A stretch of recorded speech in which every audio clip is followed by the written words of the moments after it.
Hello, good morning, welcome to the channel. आज 7 अक्टूबर है और फर्स्ट डे ऑफ नवरात्रि, तो हैप्पी नवरात्रि टू ऑल। पहले देख लेते हैं कि ग्लोबल मार्केट्स कैसे कर रहे हैं। खास करके यूएस मार्केट्स कल काफ़ी नीचे ओपन हुए, करीबन 250 से 300 पॉइंट, और वहाँ से एक स्ट्रॉन्ग रिकवरी दिखाई और एक मॉडेस्ट गेन के साथ करीबन 100 पॉइंट ऊपर के साथ डाउ जोन्स क्लोज हुआ, जहाँ पे उन्होंने डेट का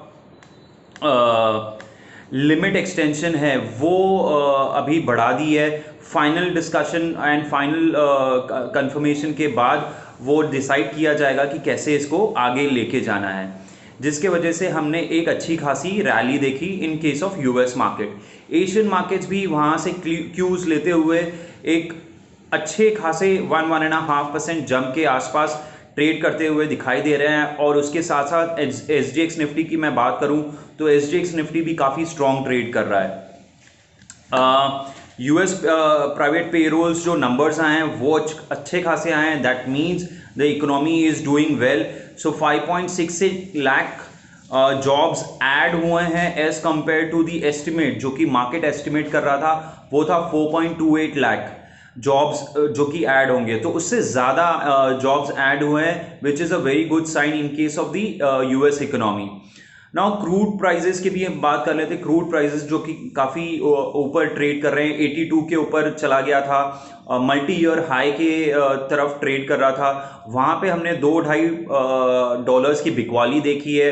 अब वो $80 के आसपास ट्रेड कर रहा है। इसका रीज़न यही है कि यूएस की जो इन्वेंट्री है, ऑयल इन्वेंट्री है, वहाँ पे हमने इंक्रीज होते हुए देखा है और 2.3 मिलियन बैरल्स का इंक्रीज होते हुए देखा है इन case of the US oil inventory, जिसके वजह से हमने ऑयल प्राइजेस नीचे आते हुए देखे वो इन ग्लोबल मार्केट्स। बात कर लेते हैं कि गोल्ड स्टेबल ट्रेड कर रहा है करीबन $1760 पर आउंस के आसपास। रूपी कल अच्छा खासा वीकनेस के बाद हमने देखा ऑलमोस्ट 75 के आसपास ट्रेड करते हुए 74.98। तो वो देखते हैं कि इस पे नज़र हमें रखनी चाहिए कि कितना यहाँ पे अगर वीकनेस होती है तो इसका बेनिफिशरी हमें देखना चाहिए, क्योंकि we are investors in the stock market. So इसका बेनिफिशरी डायरेक्टली आईटी स्टॉक्स होंगे। तो आईटी स्टॉक्स एक अच्छा खासा रैली के बाद एक कंसोलिडेशन हुआ है, थोड़ी बहुत करेक्शन आई है।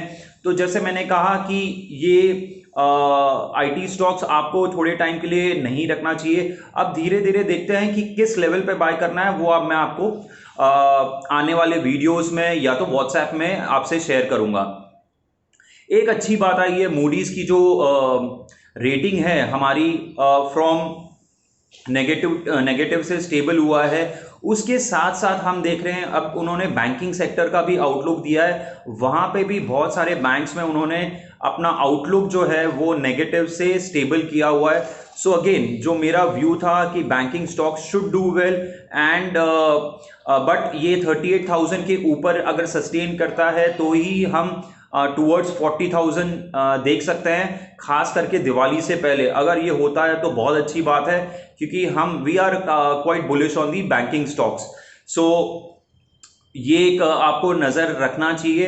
कल भी अगर हमने देखा तो बैंकिंग स्टॉक्स कंपैरेटिवली निफ्टी को आउट परफॉर्म करता रहा फर्स्ट हाफ में on the upside as well as on the downside. जब नीचे गिरा तब भी हमने देखा कि bank Nifty fell lower in percentage terms as compare to the Nifty. So ये रहा बैंक निफ्टी पे व्यू। एफआईएस का फ्लो देखते हैं और डीआईएस दोनों ने ही कल अच्छी खासी बिकवाली की है। एफआईएस ने करीबन 803 करोड़ की बिकवाली की है और डीआईएस ने ऑलमोस्ट 1000 करोड़ की बिकवाली की है। तो ये देखना भी जरूरी है कि कैसा फ्लोज रहता है from the institutional space. 10 year G-sec ये इंचअप धीरे धीरे कर रहा है because of the inflation pressure. So 10 year G-sec of India is trading at 6.276। तो ये इंचअप होते जा रहा है। और अभी भी मैं कह रहा हूं कि लॉन्ग डेटेड पेपर्स में आपको नहीं इन्वेस्टेड रहना है इस टाइम पे। और कल minutes of the meeting RBI की मॉनेटरी पॉलिसी भी आएगी, वो उस पर भी नजर रहेगी। खास करके बैंकिंग स्टॉक्स जो कि हाई बीटा काउंटर है और इस ऐसे मॉनेटरी पॉलिसी में इमीडिएट रिएक्शन करता है prior to the monetary policy coming out and post that also. तो कॉमेंट्री बहुत इंपॉर्टेंट रहेगी। अब आते हैं निफ्टी। निफ्टी का जो इंपॉर्टेंट सपोर्ट है वो 17,600 जो कल का लो था वो रहेगा, और एंड ऑन दी अपसाइड 17,850 ये अब रेजिस्टेंस रहेगा, बिकॉज वहां पे हमने 17,800 और 900 पे अच्छी खासी कॉल राइटिंग होते हुए हमने देखी है। तो ये एक रेंज रहेगा 600 से लेके 850 का। अब आते हैं हम स्टॉक्स पे। स्टॉक्स का जैसे मैंने कहा कि बैंकिंग एक काउंटर है, आपको देख के चलना चाहिए। उसके साथ साथ मैंने कुछ दिन पहले जस्ट डायल के बारे में बात की थी। आज मीडिया, अगर आप न्यूज़ चैनल्स उठा के देखो, सारे जो एडवाइजर्स हैं वो जस्ट डायल के बारे में मेंशन कर रहे हैं, बट मैंने कुछ दिन पहले ही जस्ट डायल के ऊपर आपको मैंने डिस्कशन किया था। अगर आप पहले के कुछ वीडियोस देखोगे तो जस्ट डायल पे करीबन जब 985 990 पे ट्रेड कर रहा था, उस पे मैंने कहा था आपको नज़र रखनी चाहिए, ये कभी भी ब्रेकआउट दे सकता है। और कल हमने देखा एक गिरते हुए मार्केट में भी ये आउट परफॉर्म कर रहा था और ऑलमोस्ट 3% ऊपर ट्रेड क्लोज हुआ है। सो करीबन 1012 के आसपास ट्रेड हुआ है। अगर ये 1020 के ऊपर सस्टेन करता है तो एक अच्छी खासी रैली, मेरे ख्याल से 5 to 10% की रैली जस्ट डायल में बनती है। उसके साथ साथ दिलीप बिल्डकॉन जो मैंने मेंशन किया, infra as a space, I am looking actually very positive on that. So Dilip Buildcon 630 पे आया था, अब हमने इस पे प्रॉफिट बुकिंग शुरू कर दी है। L&T एक काउंटर है जहां पे हम बुलिश हैं। अगर आपको छोटे स्टॉक्स में देखना है तो MEP इंफ्रा एक स्टॉक है जो कि 21-22 रुपए के आसपास है, but it's a high trading, high small counter with a high volatility, तो रिस्क भी उसी के साथ ही होगा। तो MEP इंफ्रा भी हम काफ़ी पॉजिटिव हैं, यहाँ पे आपको नज़र रखनी चाहिए। अपने रिस्क की एपेटाइट के हिसाब से आपको इसमें ट्रेड करना चाहिए। तो ये रहा ऑन दी इंफ्रा साइड। उसके साथ साथ कुछ काउंटर्स हैं जहाँ पे सिप्ला मैंने कहा कि कल ही मेंशन किया था, तो स्टॉप लॉस उसमें ट्रिगर हो चुका है 950 के आसपास। कल भी हमने वीकनेस देखी, 915 के आसपास ये आया। ऑटो स्टॉक्स कल हमने मेंशन किया था, टाटा मोटर्स, बजाज ऑटो, बजाज, दोनों ही स्टॉक्स अंडर प्रेशर थे और 350 360 के रेंज में जैसे ही टाटा मोटर्स आया कल परसों, तो इसमें एक सेलिंग आई, और 350 360 एक जोन है जहां पे सेलिंग प्रेशर रहेगा। जिस भी दिन ये सेलिंग प्रेशर एब्जॉर्ब हो जाता है और 360 के ऊपर टाटा मोटर्स क्लोज देता है, तो आपको उसमें एडिशन करनी चाहिए, ना कि बिकवाली करनी चाहिए। तो अगर आप उसमें एग्जिस्टिंग पोजीशन है आपके पोर्टफोलियो में टाटा मोटर्स में, तो आपको इसमें ऐड करना चाहिए 360 के ऊपर। बजाज ऑटो हर गिरावट में मुझे लगता है कि बाइंग करनी चाहिए। जैसे ही ये फेस्टिव सीजन आ रहा है, आज से नवरात्र शुरू हो गए हैं, तो बुकिंग्स अच्छे जोर से चलेगा। सेकेंड टीयर मेट्रोज में भी इसकी डिमांड बहुत अच्छी रहेगी, तो मैं ऑटो स्टॉक्स में काफ़ी ज़्यादा पॉजिटिव हूँ। ये रहे ऑटो स्टॉक्स के बारे में। BPCL हमने मार्च से लेके, मेरे ख्याल से मार्च अप्रैल से हम कह रहे हैं इसमें बने रहो। एक अच्छा खासा बीच में डिविडेंड आया था अप्रैल मई में, उसके बाद फिर से एक बड़ा डिविडेंड उन्होंने अनाउंस किया 58 रुपीज़ का, जिसका क्रेडिट मेरे ख्याल से कभी भी आ सकता है हमारे बैंक अकाउंट में। अभी भी मेरे ख्याल से इसमें आपको बने रहना चाहिए। यस, थोड़ी बहुत प्रॉफिट बुकिंग करनी है तो कर सकते हो आप, क्योंकि अगर मैं डिविडेंड को ऐड करूं तो ये करीबन 510 के आसपास ट्रेड कर रहा है, और हमने करीबन 430 440 के आसपास से खरीदारी हमने शुरू की थी। मार्च अप्रैल की बात है, तो वहां से अगर परसेंटेज टर्म्स में देखो तो ऑलमोस्ट 15-20% की अपसाइड आई है।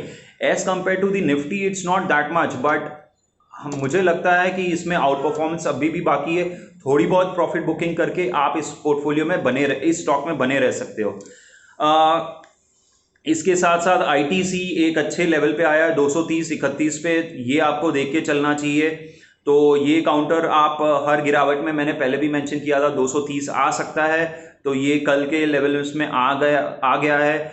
मजगांव डॉक, ये भी एक और एक स्टॉक मैं आपको बताता हूँ, मज़गाओ डॉक है, जो कि 250 245 से लेके 265 के रेंज में है, 20 रुपए के रेंज में है। जिस भी दिन इसमें 265 270 निकालता है तो मेरे ख्याल से इसमें 15 to 20% का अपसाइड क्वाइट ईजिली आ सकता है।